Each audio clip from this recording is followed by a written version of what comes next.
buenas tardes, maestro Salmerón. Vamos a hacerle unas cuantas preguntas para que nos cuente un poquito acerca del maestro. Tenemos aquí preparada una serie de preguntas para saber un poquito más de su experiencia en el proceso Julio César Oliva, digamos. Entonces, maestro, háblenos un poquito acerca de usted, un pequeño resumen. Bueno, yo estudié aquí en la ciudad de Jalapa, estudié música, guitarra en particular, me titulé en 1989 en la Universidad Veracruzana. He estudiado ahí con Enrique Velasco, José Luis Rosendo, he estudiado con Manuel López Ramos, he hecho una serie de cursos en varias partes, en España sobre todo, y bueno, me he dedicado más a la docencia, últimamente a la investigación, pero hubo una etapa donde yo tocaba bastantes recitales, ¿no? Tocaba yo por varias partes, eh, como parte de la actividad que uno tiene. Después me dediqué a otras actividades educativas. eh,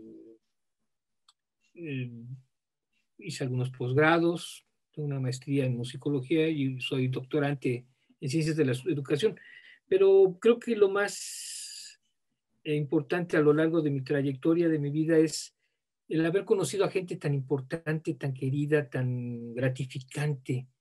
Uno de ellos pues, fue mi maestro Manuel López Ramos, que era toda una belleza de persona como maestro, como artista. Y así mi maestro en particular, maestro Velasco también, y gente que va marcando huella, y una de esas personas, bueno, son varios amigos, entre ellos Juan Carlos Laguna, Antonio López, que son los guitarristas de mi generación. Antonio López, Rafael Jiménez, Gerardo Tamés, Jaime Márquez, bueno, son los guitarristas que estábamos en esos años de los 80, 90, Manuel Rubio, que estábamos haciendo algo, y una persona en particular, muy en particular, que yo creo que a todos los que lo tratamos en esa época, y lo seguimos tratando algunas veces todavía, es Julio César Oliva, ¿no? Entonces, cuando hablé con la maestra Lidia, estábamos platicando y salieron a mi recuerdo muchos momentos gratos con respecto a mis charlas, nuestros encuentros esporádicos, ya sea aquí en la ciudad de Jalapa, ya sea en la Ciudad de México, o como jurados coincidíamos alguna vez, o en algún festival tocando, que en esos años pues yo tocaba un poco más. No he dejado de hacerlo, pero ya no con la frecuencia de antes. Y esos pequeños chispazos, momentos, pues coincidíamos muchos amigos, y entre ellos Julio César Oliva, ¿no? Por ejemplo. Muy bien, muy interesante. ¿Hace cuánto tiempo lo conoció al maestro? Mira, yo aproximadamente, la primera vez que lo conocí fue como compositor en una de sus obras. Alfredo Sánchez, otro compañero, guitarrista, estaba tocando una obra muy particular dedicada a Manuel López Ramos, se llama El retrato de Dorian Gray, de Julio César. Ujú.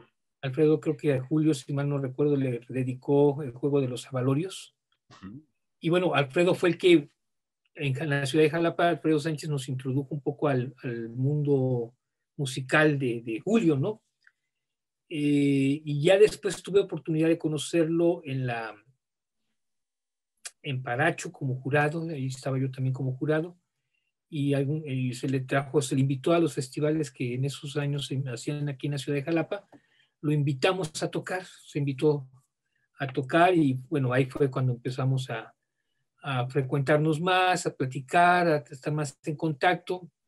Varias veces vino a la ciudad de Jalapa, y varias veces después coincidimos, como te decía yo, en festivales, en concursos, en jurados, y afortunadamente a mí en lo particular hicimos muy buena amistad y me empezó a regalar mucha música, la cual yo se la ponía a mis estudiantes.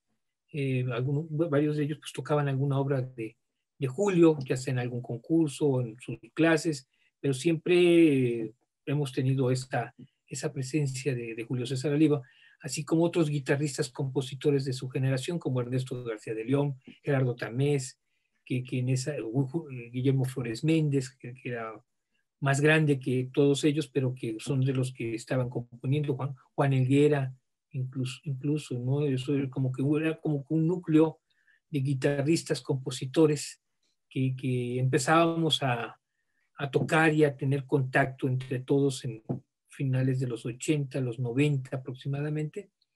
Y bueno, es un poco la historia de estos inicios, ¿no? Muy bien. ¿Cómo es que se empezó a hacer usted cercano al maestro?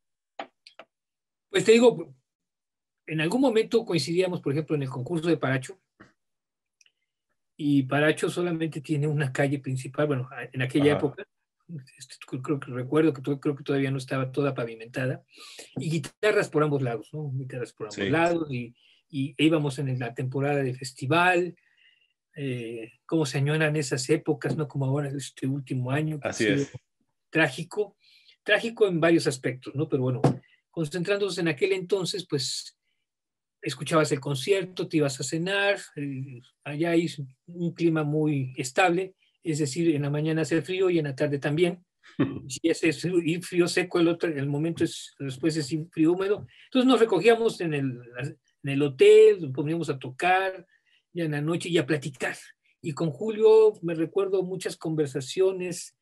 Eh, Allí en Paracho nos daban 2, 3, 4 de la mañana platicando de diferentes Sí. tópicos de música, de arte, de ovnis, de metafísica, de cuánta cosa, ¿no? De sus composiciones, las revisábamos. Oye, Julio, mira este pasaje, oye, escucha esto. Y bueno, se nos pasaban las horas y al día siguiente, pues nos seguíamos platicando, él descansaba, porque es muy muy metódico en su vida personal, ¿sí? Bastante, todo bien acomodado, bien arreglado. Y bueno, siempre han sido, cada vez que nos vemos, platicamos, tomamos un café, nos reunimos en otro, tenemos la oportunidad, como teníamos la oportunidad de convivir en otro festival, y bueno, nos volvíamos a ver con el mismo cariño y platicar. Eh, a veces puedes escribir por correo electrónico y te contesta, pero Ujú. celular no le puedes llamar porque nunca te va a contestar, ¿no? Entonces, bueno, cuando había ciertas crisis en la Ciudad de México, pues todo el mundo preguntando, ¿y Julio cómo está? ¿Dónde está? ¿Cómo? Entonces, a través de un alumno, del alumno, ya sabíamos que el maestro estaba bien. Y Sí. bueno, ya, sí, por lo menos, porque es una persona muy introspectiva, muy especial, muy afectuoso, muy cariñoso, este, prácticamente sin que sea peyorativo, pero era como un monseñor, ¿no? Una persona bastante, pues digamos que en cierto punto es más allegado a la parte espiritual, ¿no? Sí. En un sentido, en buen sentido de la palabra, ¿no? No sin llegar a ese fanatismo, pero esa es la personalidad íntegra de Julio, ¿no? Una persona que está en su trabajo de la manera más sana, no percibes maldad en sus comentarios, no percibes una crítica de mal gusto, una envidia, un egoísmo. No, es como ser humano es un poco más allá de esas cuestiones un poco mundanas y en realidad siempre es una persona propositiva, reservado en sus opiniones, luego te las decía de manera privada, pero bueno, durante esa época, esos años, tuve la oportunidad de entablar una estrecha relación con él en el sentido de la cordialidad, de la parte musical, de verlo crecer, cómo sus obras iban dándole una personalidad y una presencia en la guitarrística mexicana desde esa época, ¿no?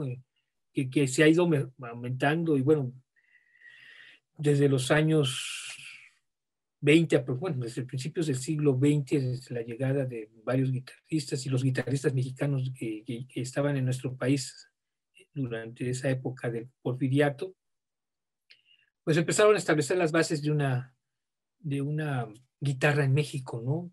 Y bueno, esa generación, te estoy hablando de los 90, que le corresponde a Julio, a Gerardo, a Ernesto García de León, pues dieron otro impulso, ¿no?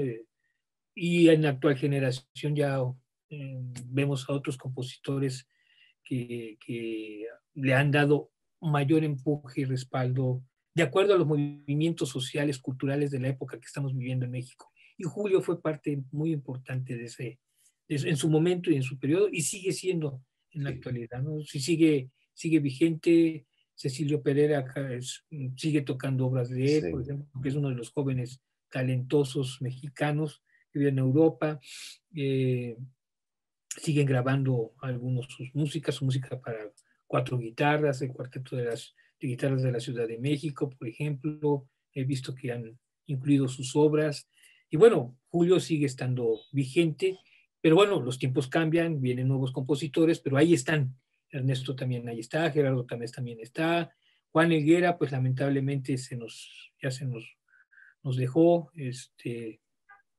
recientemente, el año pasado, en fin, principios del año pasado, más o menos, pero Julio ahí está, afortunadamente, y sigue componiendo y sigue creando, y su música sigue haciéndose, ¿no?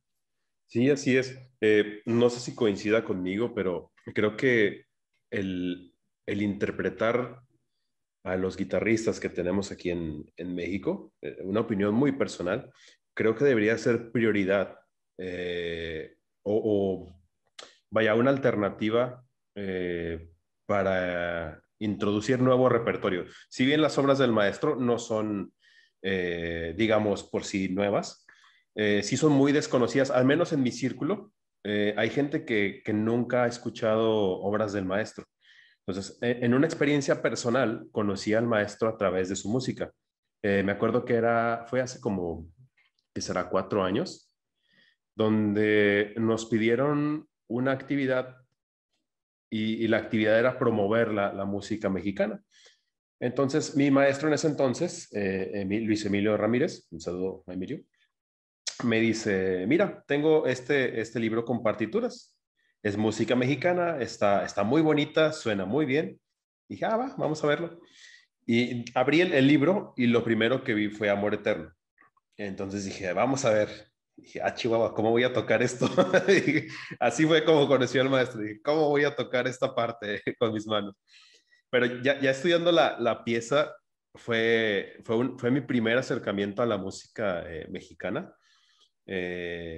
Y ya con una versión del maestro Oliva fue mágico ese momento para mí. Es un arreglo bellísimo de Amor Y Eterno que hizo el maestro. te voy a decir una cosa, lo que pasa es que Julio en sus inicios empezó tocando música popular y sin nota. Sí, Julio desarrolló desde la infancia un oído, eh, como decimos, de oreja, una oreja extraordinaria, ¿no? Su padre tocaba guitarra creo que si mal no recuerdo, en cines mudos, entonces tocaba pues, lo que iba saliendo en las imágenes, ¿no? Y él fue el que le empezó a enseñar un poco de guitarra, después, pero empezó todo a escuchar y a estudiar piano con su hermana, por ejemplo, y se le facilitaba más repetir las notas por oreja que eh, para aprenderse en papel pautado, ¿no? Y la guitarra la empezó por hexagrama, por ejemplo, ¿no? Y lo que empezó tocando en la guitarra, por ejemplo, fue música popular, la época de los boleros, inclusive lo podemos ver reflejado en muchas de sus obras. Un ciclo, si es un cuarteto con música de los Beatles, por ejemplo, o hay una sobre danzones, un trío sobre puros danzones y otro sobre tangos. Y ujú. bueno, es- no sé si casas comerciales editoriales se han beneficiado con la serie de arreglos de música popular que tiene en hexagrama y y en notación musical, ¿no? De música más actual. Esto, digamos que ha sido permanente en Julio. Y esto ya se venía dando desde con Guillermo Gómez, allá de los años 20, 30 aproximadamente, que también enseñó guitarra con base de números y de nota, ¿no? Por ahí tengo una charla, una investigación que he hecho sobre este guitarrista español. Y Julio, pues, toma esta herramienta como algo natural, inclusive algo que no recuerdo bien, pero lo que decían entre las varias no anécdotas, sino mitos sobre Julio César Oliva, era que primero componía en hexagrama y después lo pasaba a notación musical. Fíjate que es algo que nunca le he preguntado si realmente es así, porque es un trabajo doble. Y si no es que compone primero en hexagrama, habrá que preguntarle si esa leyenda es cierta, ¿no? Un secreto. Sí, pero pues sí, realmente que he estado poniendo un poco en orden mi archivo, pues veo el paquete de obras así de Julio César Oliva enorme, que con esa bonomía que tiene de obsequiar sus copias, ¿no? Llegaba, hoy traigo esto, y mira, y ahí vamos a la fotocopiadora, hasta que venía yo cargando un montón de material, porque bueno, nunca estaba de más, ¿no? Entonces, Julio, por ejemplo, gracias a esa facilidad del oído que tiene, pues le permitió pues publicar un álbum de José Alfredo Jiménez y mucha música mexicana, este, inclusive retomando los ritmos de esta música tradicional del país, pues recrea su suite mexicana y hay otras obras que están inspiradas en el folclore sin que sean citas directas, sino que tienen el espíritu porque tienen la base armónica o rítmica que se emplean en este tipo de música, por ejemplo, ¿no? Entonces Julio, sin que sea un folclorista, sin que sea un etnomusicólogo, pero gracias a esa facilidad auditiva que tiene, pues le permite componer como un camaleón, ¿no? De Así repente, es. por ejemplo, hoy es la sonata transfigurada, la número 1, y en el cuarto movimiento está escuchando los arpegios en un estudio de Chopin, ¿no? O, si no recuerdo, la sonata de la muerte, hoy es la patética de Beethoven.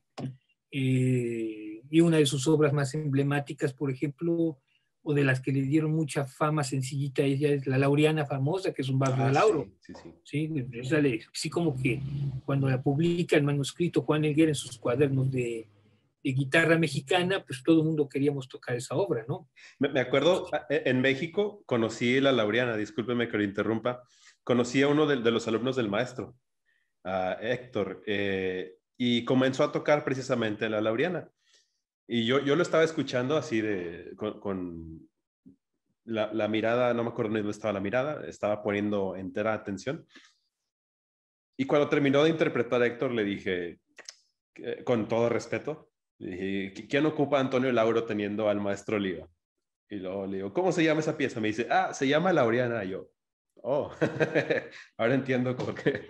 Entonces, sí, el maestro yo creo que tiene una habilidad bastante especial para emular un estilo, pero darle una característica, digamos, el sello del maestro Oliva. Y la Laureana es una de los ejemplos de esto que estoy diciendo. Y digamos que en la actualidad, no sé, nunca le pregunté, pero debe tener aumenta su catálogo año con año. Yo debo de tener uno y tenía más de 180 obras, si no es que ya ahorita ya arriba de los 250, fácil debe de tener, pero bueno, no se toca, como tú decías hace un momento, no se toca por los guitarristas actuales. Ha sido tan rápido esta vorágine de cambios que hemos vivido a nivel mundial y en particular en el país y en la guitarrística mexicana, que no da la oportunidad. Quizás sea importante, como tú decías, que en las escuelas los maestros, bueno, sí, en Jalapa tenemos como parte del plan de estudios tocar música mexicana. Y se recurre a Julio, se recurre a Ernesto, pero también se está haciendo con los compositores contemporáneos, ¿no? Como Ernesto Hernández Luna Gómez, Cuthberto Córdoba, que radican aquí, gente como Eber Vázquez en la Ciudad de México, bueno, infinidad de compositores que aún así el, el listado, catálogo de ellos, pues no sé, es enorme en la actualidad, ¿no? Entonces, pues habría que promover más la obra. Por ejemplo, Julio tiene 24 estudios a través de la escala y están en diferentes ritmos, el ritmo de pavana, de gallarda, de vals. El subvals, por ejemplo, es todo un vals de la bella época francesa, por ejemplo, ¿no? Muy rabeliano.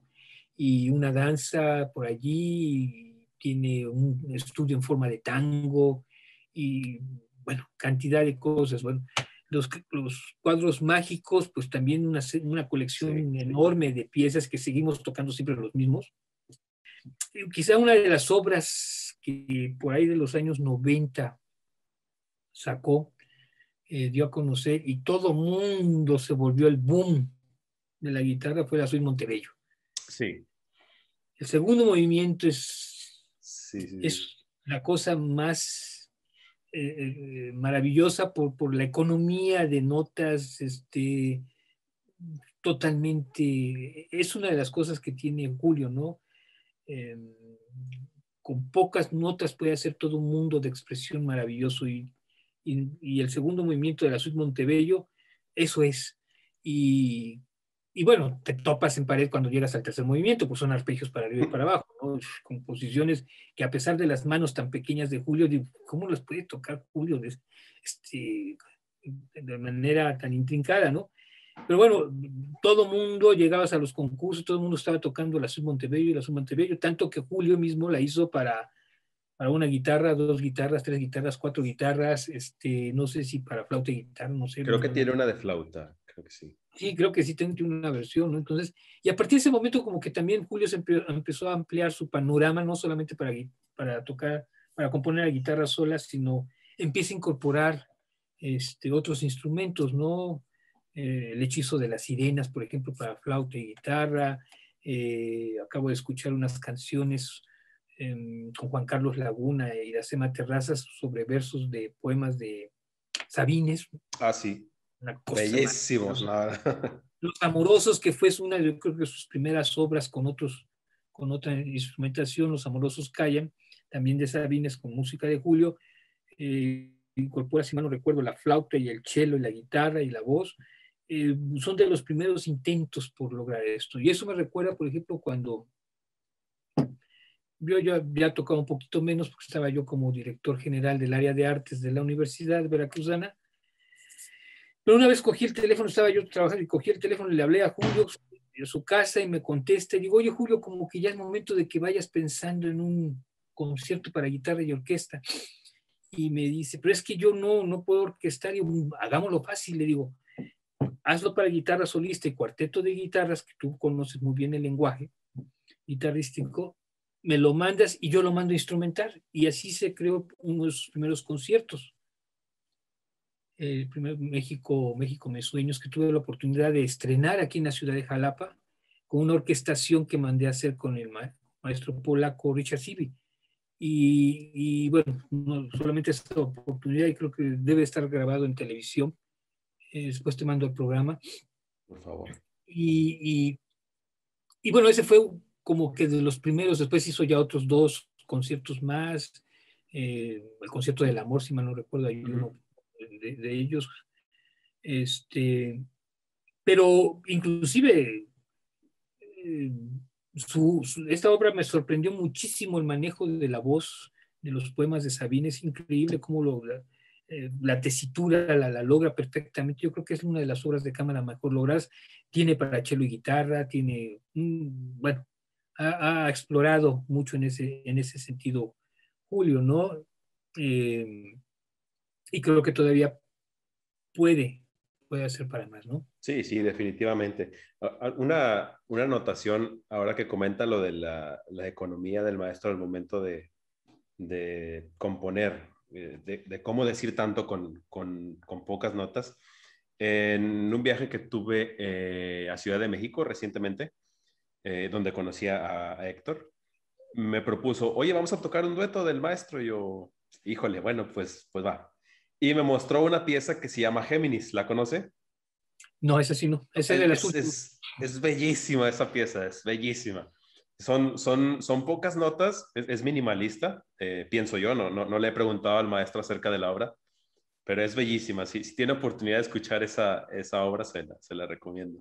Algo que es muy interesante precisamente es esos aspectos, ¿no?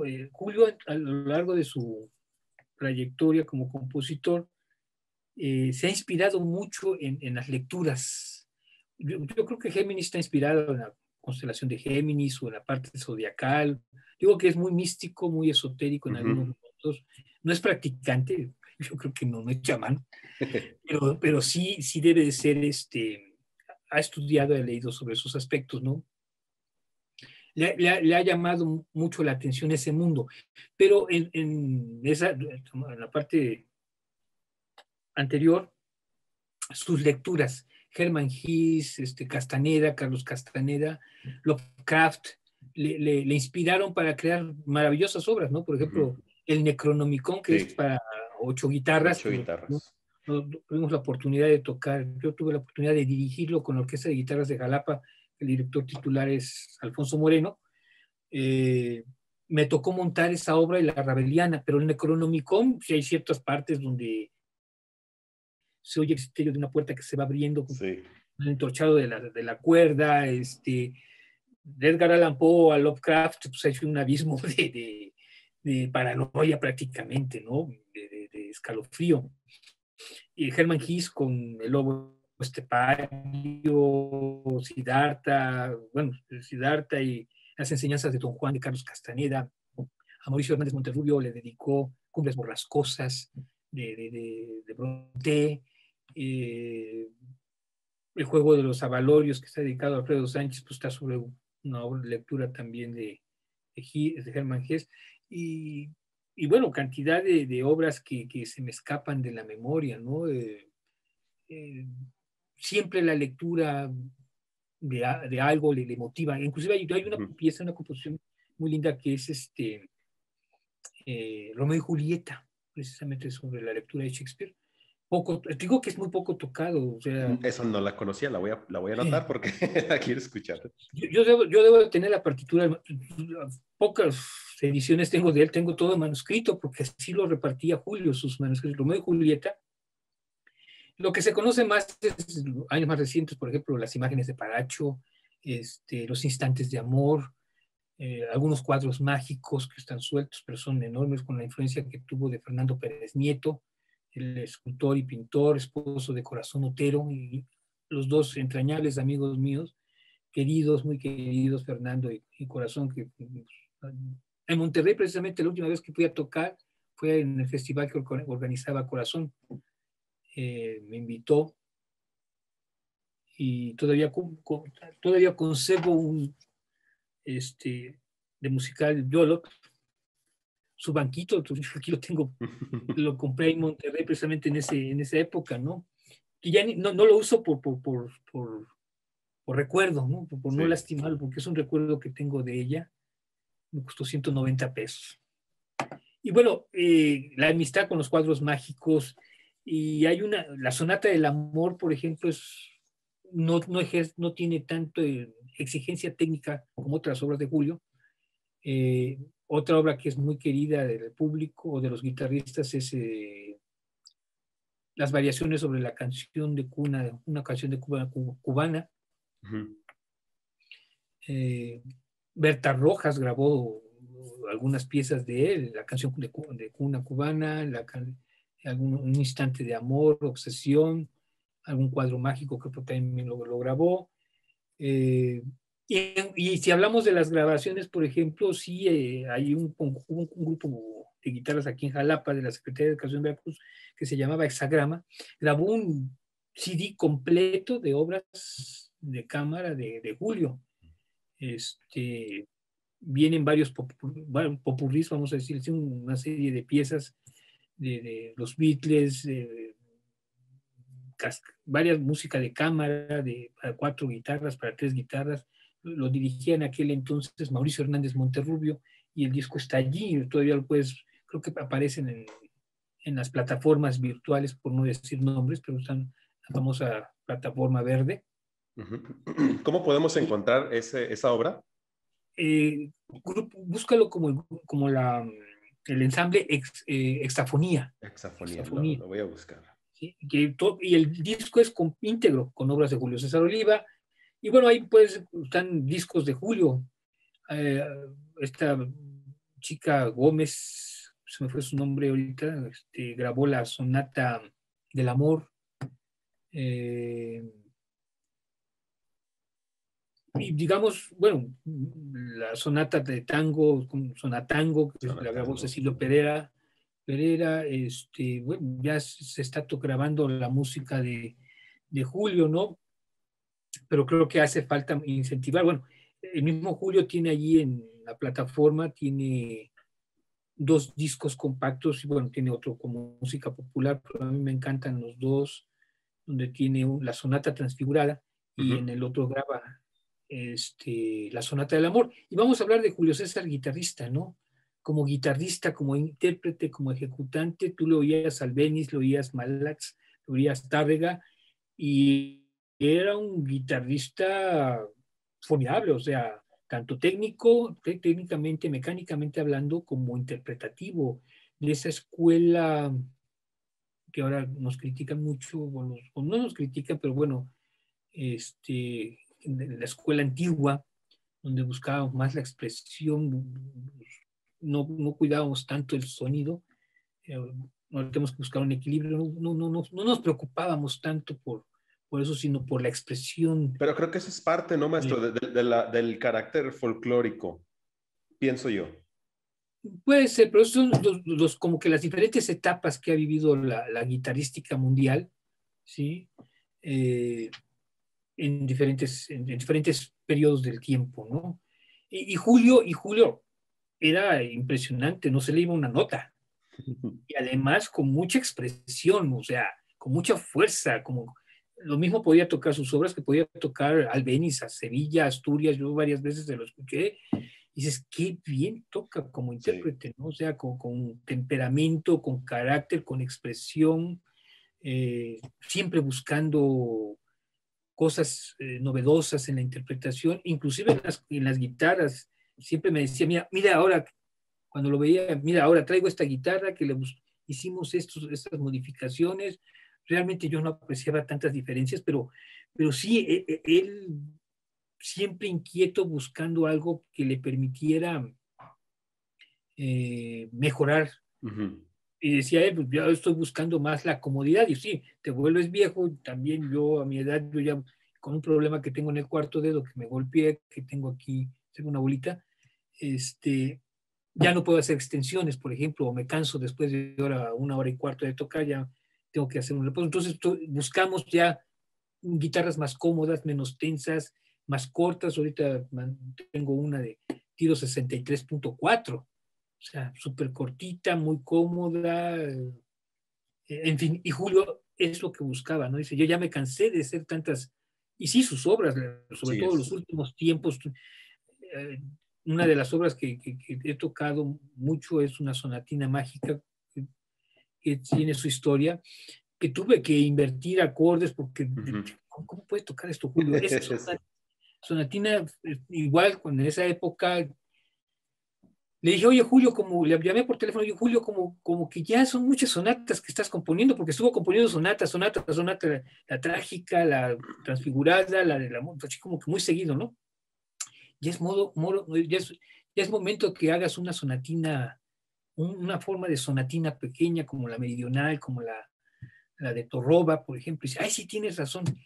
Y tengo el privilegio de que me la dedico. Entonces, bueno, el primer movimiento está muy padre, muy cómodo. Tuve que hacer algunas cosas con campanelas para facilitarlo. Pero llegas al tercer movimiento y dices, ¿qué es esto? O sea, es un poco la complejidad de la composición de Julio. Quizás sus orígenes al tocar piano o al escuchar piano hace que la guitarra tenga a veces movimientos de arpegios dobles, como si fueran muy pianísticos, realmente bastante complicados, de sextas, de terceras, con intervalos o notas de paso medio extrañas, pero que hay que mantener esa segunda voz. Ujú. Y, por ejemplo, esa sonatina mágica tiene mucho de eso. Tuve que buscar muchos cambios de digitación para poderlo tocar. Puedes tocarlo más lento, pero pierde el carácter. Entonces, hay que hacer, para lograrlo en el efecto que pide, bueno, si es complicado para la mano derecha, complicado para la izquierda, bueno, por ejemplo, te decía yo la sonata transfigurada, que para mí, después de las de Ponce, como que fue no una continuidad de Ponce, pero que como que atrapó el espíritu ponciano en una obra romántica plenamente, influida, o sí, totalmente influida por el espíritu chopiniano, ¿no? Eh, Segundo movimiento es maravilloso, con un minimalismo también precioso. La puedes encontrar tocada por él. Uno de mis alumnos se la puse para su examen profesional, precisamente. Gilberto Córdoba se graduó con esa obra. Y te repito, el cuarto movimiento estás escuchando a los estudios de Chopin al piano, pero en guitarra.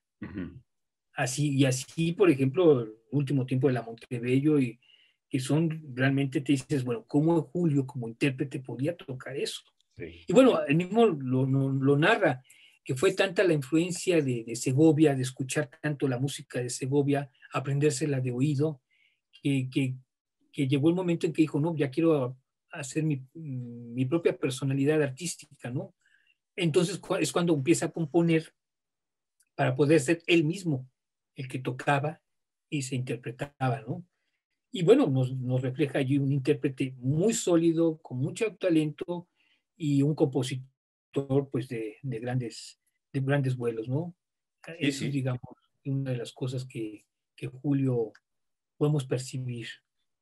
definitivamente. Y ahora que estamos platicando, incluso estoy pues descubriendo cada vez más cosas del maestro. Entonces, su trabajo, su obra es tan enorme, las características del maestro son tan diversas que pues hay mucho para conversar acerca del maestro. Dígame, ¿usted ha tocado algún dueto con el maestro? No, nunca ¿No ha he tocado tenido todavía? el gusto, no, inclusive tiene varios dúos de guitarra, ¿no? Sí. Pero no tuve la oportunidad, siempre era platicar con él o encontrarnos y recuerdo alguna vez, estrené una obra que le pedí acababa de fallecer, Ramón Noble, Ujú. compositor y director de coros, y me habían invitado al festival de Ramón Noble, precisamente en Pachuca, el festival Ramón Noble.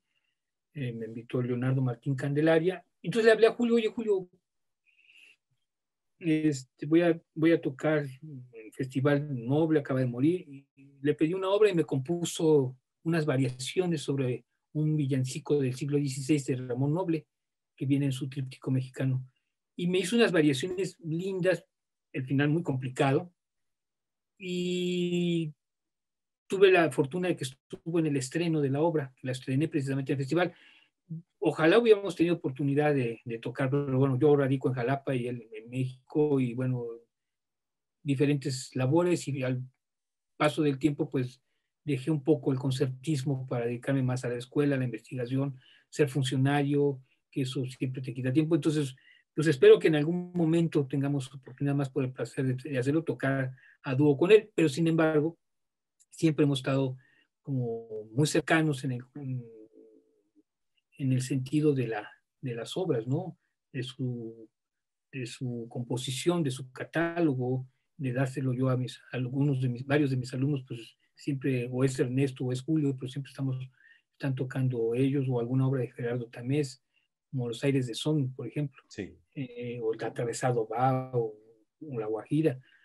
Eh, pero, pero bueno, creo que la mayoría de los guitarristas de nuestra generación eh, hemos estado cercano a él. Él hizo un conjunto, un trío de guitarras muy famoso en su momento, el terceto de guitarras de la Ciudad de México, con Ah, sí. Antonio López, Gerardo Tamés precisamente, Sí. y Julio César Oliva. Y con él ellos hicieron giras. Inclusive, no me acuerdo si Toño alguna vez comentó en alguno de estos encuentros que teníamos, que estaban de gira por Europa o Italia, creo que más no recuerdo, que tenían que bajar. Bueno, ya sabes cómo son los trenes en Europa, tienes que bajar rapidísimo con toda la maleta, Entonces, pues se baja Antonio, se baja Gerardo con las guitarras, ahí te van las maletas, y Julio no pudo bajar. Es lo que me recuerdo muy bien esa anécdota. Julio no pudo bajar.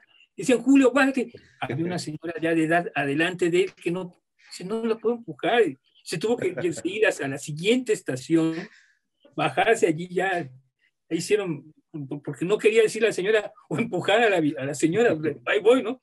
No, Julio respetuoso, prefirió aguardar y bajar hasta la siguiente estación. Pues así es Julio. Y bueno, con ellos tiene yo tengo ese disco LP del terceto de guitarras de la Ciudad de México con ellos, con música de Gerardo Tamés, música de Ponce, música, no recuerdo si trae algo de Julio, para tres guitarras. Y bueno, sí ha hecho música de cámara tocando Julio, ¿no? Ese terceto después fue muy famoso, fue muy bueno, y después se disolvió, pero bueno, supongo que de vez en cuando se han de ver pues, en la Ciudad de México, Antonio con Julio.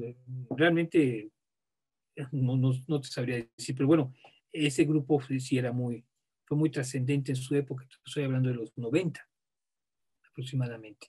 Inclusive está en la plataforma la grabación y ya, como decía uno de mis hijos, dice, papá, es que todo está en las redes, o sea, todo está en internet, entonces ahí lo puedes encontrar para escuchar y sonaba muy bien ese grupo. Voy a Por buscarlo ejemplo, también para sí, el Terceto de Guitarras aprender. de la Ciudad de México, y sí, era uno de los grupos que tocaban por muchas partes de México en los festivales, y bueno, llegaron a hacer importantes giras, ¿no? Sí. Sigue vigente, ¿no? Tengo entendido, de vez en Yo cuando. creo que con otros integrantes, o no sé si con Antonio sigue tocando ahí, no sé, no sabría decirte, ¿no?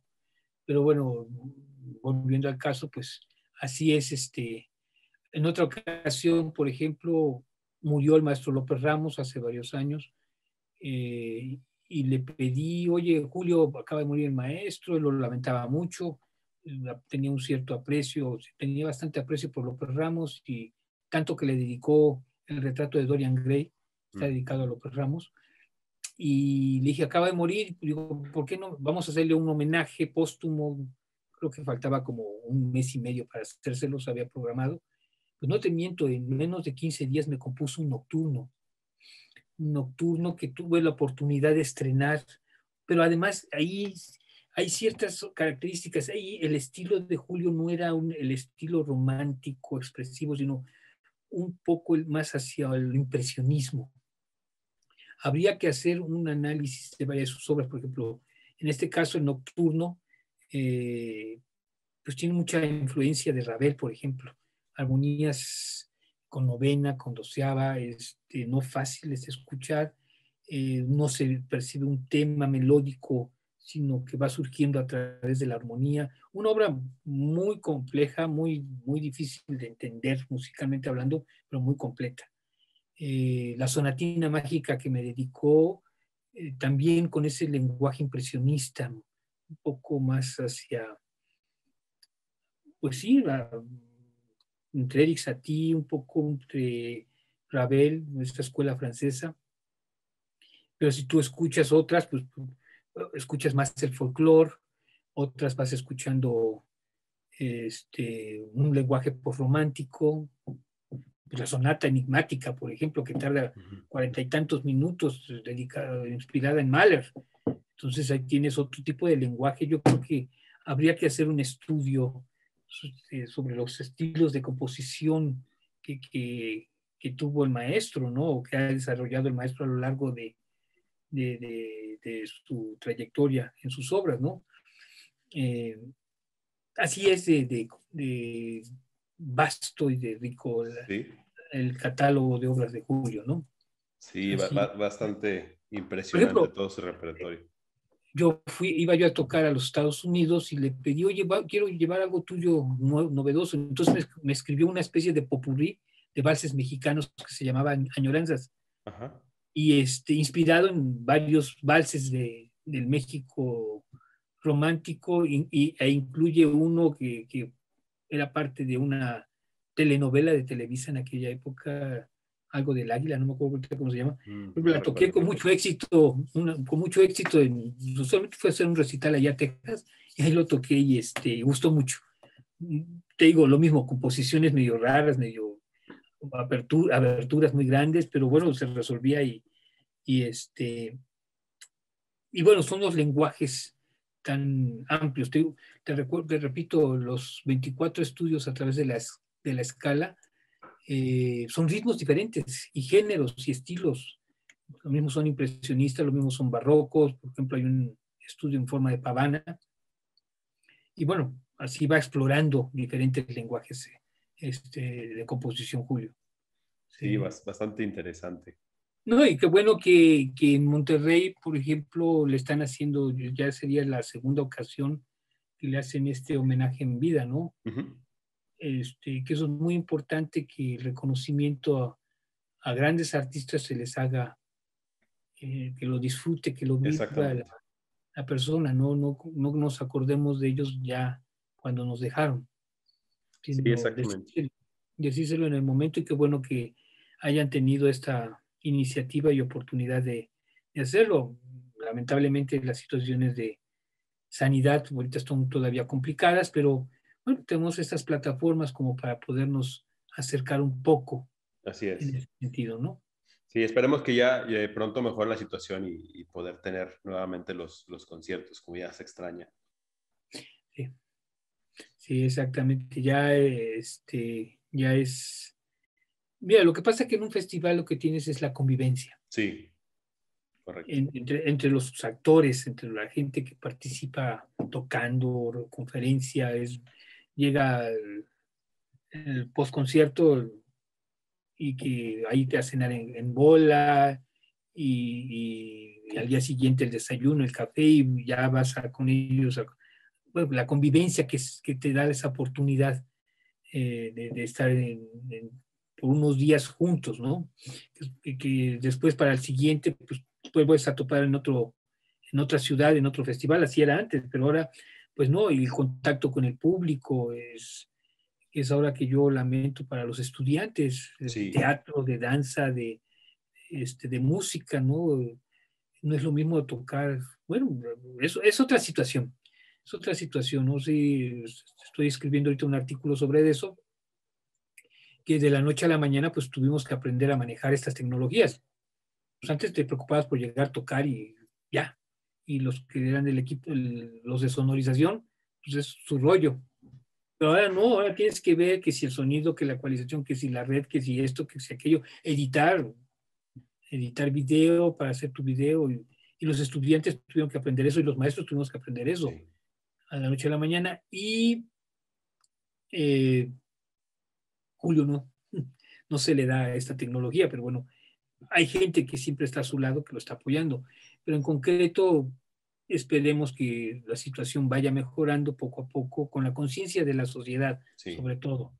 Hay que seguirnos cuidando a pesar de la vacuna, que mitiga, más no te No hace es inmune, garantía. Ujú. no te hace inmune completamente. Entonces, por el bien de los demás, como esa palabra que ha surgido, dos palabras que han surgido a través de esta pandemia, la empatía y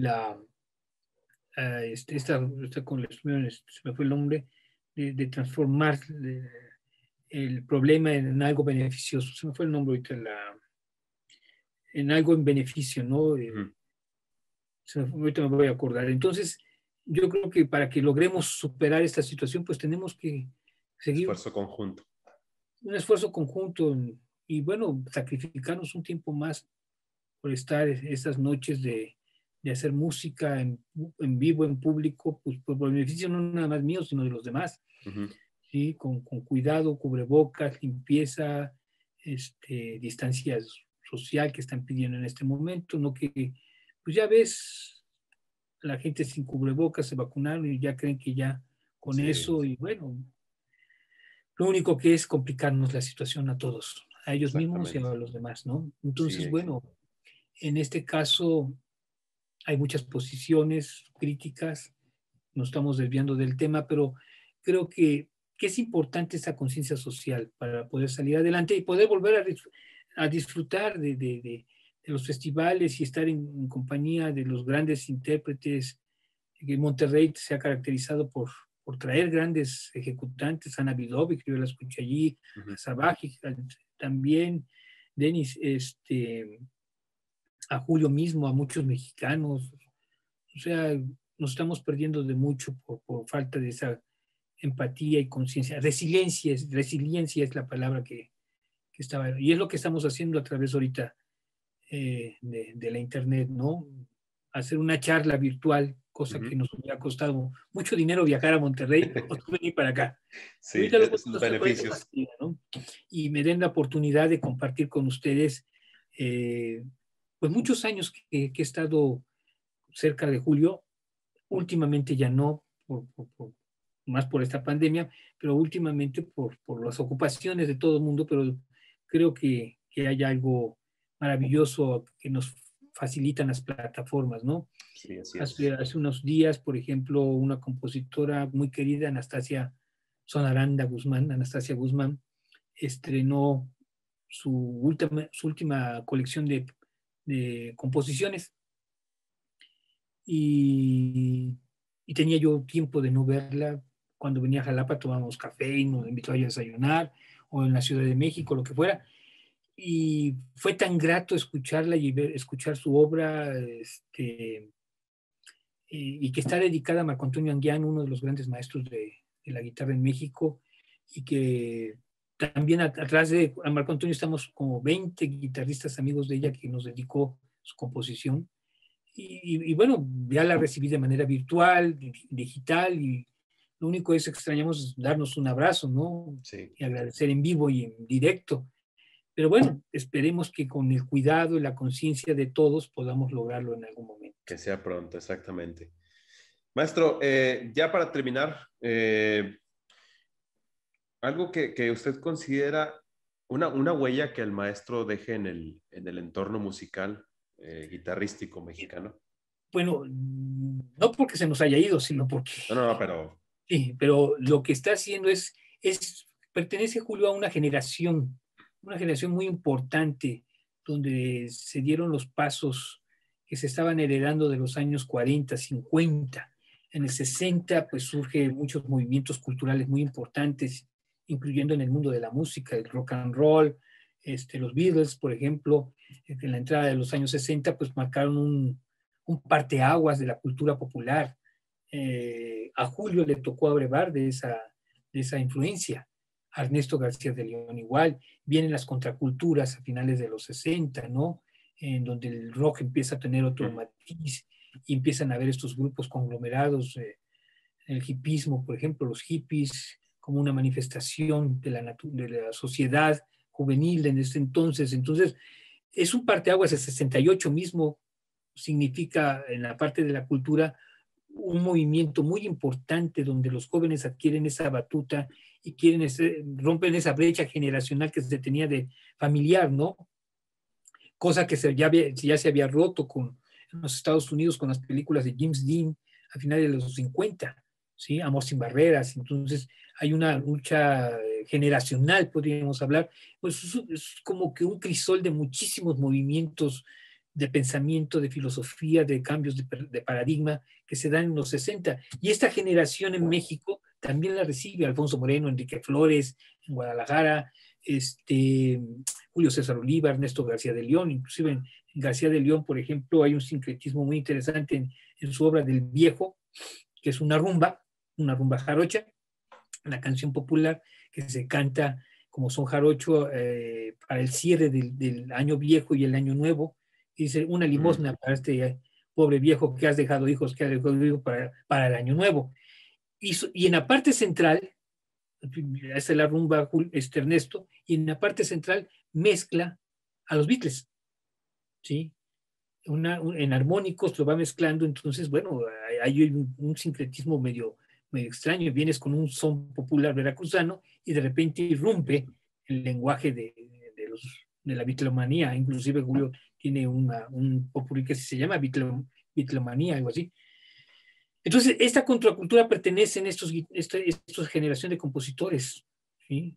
Y guitarristas, que a su vez dieron clases a la siguiente y así sucesivamente hasta que llegamos a ustedes en la actualidad. Entonces, hay toda una escuela y una tradición guitarrística vamos a decir, desde el siglo XIX con la guitarra séptima mexicana, con la llegada de Guillermo Gómez, la entrada de Francisco Salinas al Conservatorio Nacional, que fue maestro de Guillermo Flores Méndez. Guillermo Flores Méndez fue maestro de muchos maestros más de la actualidad, como Selvio Carrizosa, que falleció el año pasado, Antonio Corona de Calde, Eloy Cruz. Guillermo Flores Méndez se puede considerar como el decano de la guitarra, de los maestros de guitarra en México. Llega López Ramos, está Alfonso Moreno con su famoso premio de París.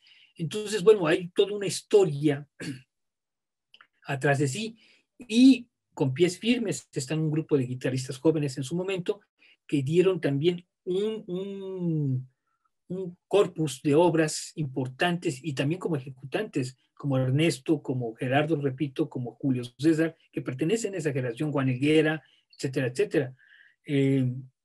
Y más adelante, muchos fueron creciendo.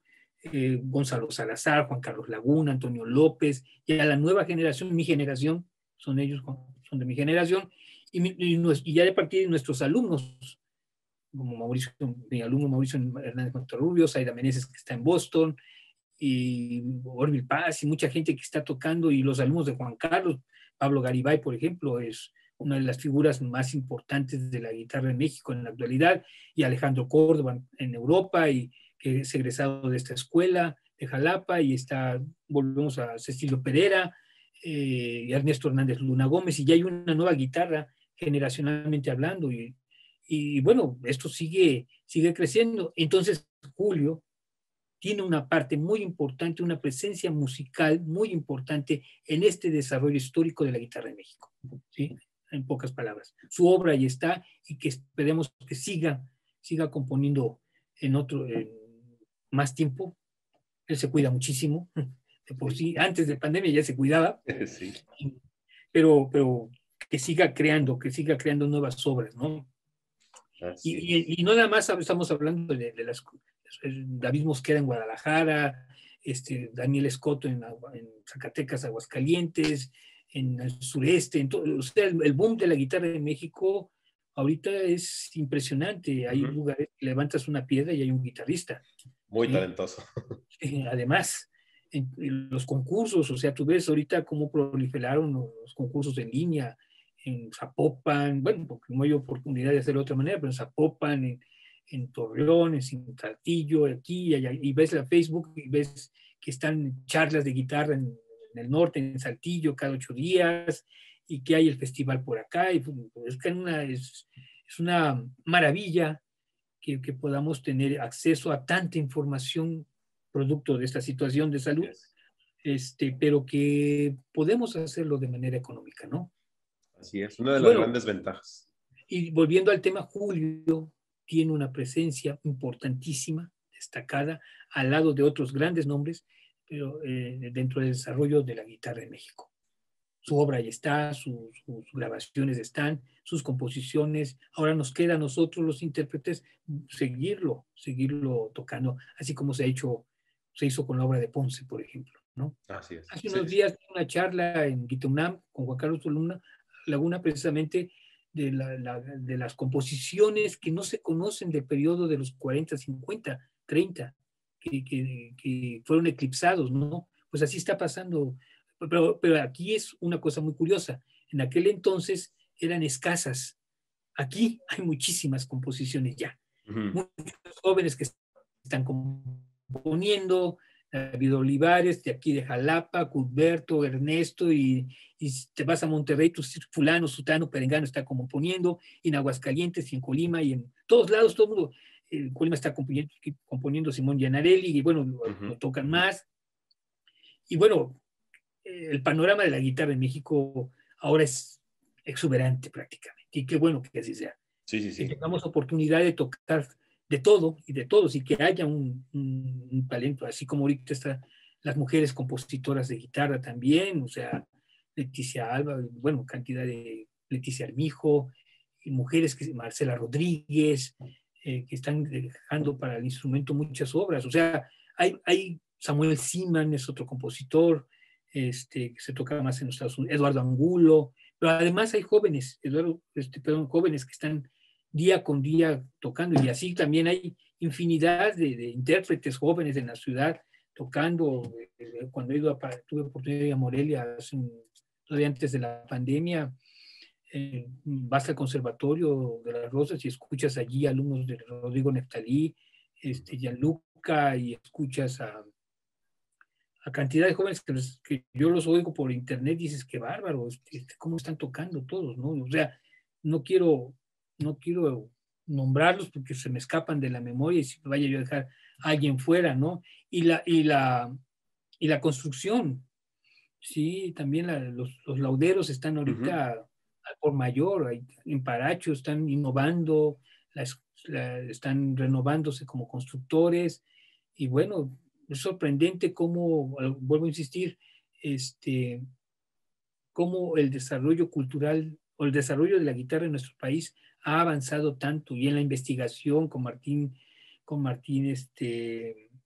bueno, muchos investigadores que están sacando o desentrañando, Martín Valencia con la guitarra séptima mexicana, Arturo Ramírez también,